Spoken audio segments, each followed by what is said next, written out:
안녕하세요. 천안교회 윤학기 목사입니다.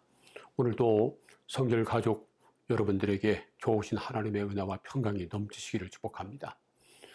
오늘은 열왕기하 13장 14절부터 25절까지 말씀을 중심으로 은혜를 베푸시는 하나님이라고 하는 제목으로 함께 말씀을 묵상하려고 합니다.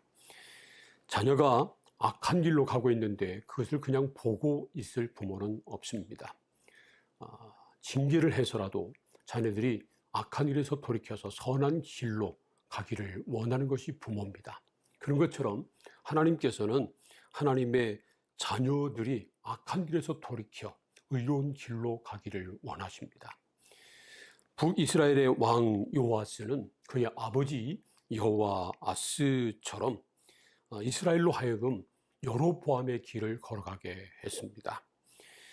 여로보암처럼 우상을 섬기고 하나님께서 보실 때 가증한 일을 행하게 한 것입니다. 그러므로 하나님은 아람 나라가 계속해서 이스라엘을 학대하도록 내버려 두셨습니다. 하지만 하나님은 이스라엘을 불쌍히 여기시고 구원의 은혜를 베풀어 주십니다. 아브라함과 이삭과 야곱에게 한 언약을 기억하시고 하나님께서 은혜를 베풀어 주신 것입니다. 이것이 하나님의 은혜입니다. 언약을 기억하시고 언약을 지키시는 것이 바로 하나님의 은혜인 것입니다. 그래서 북이스라엘의 선지자 엘리사가 죽기 전에 그를 통해서 하나님의 은혜를 보여주셨습니다. 엘리사가 요아스 왕에게 활과 화살을 가져오게 했습니다. 그리고 그 활을 창 밖으로 쏘게 하고요.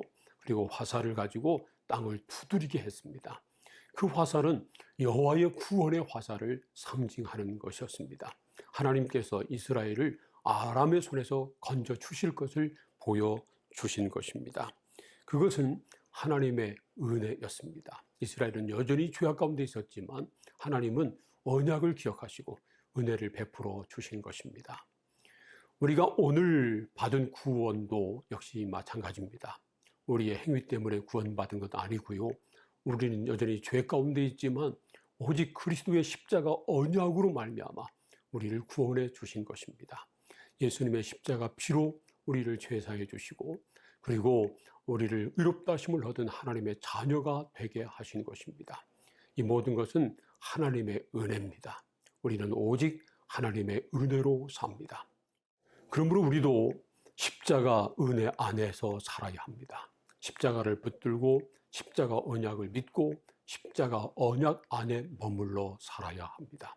그러면 하나님께서 우리에게도 은혜를 베풀어 주시고 놀라운 구원의 역사를 이루어 가실 것입니다.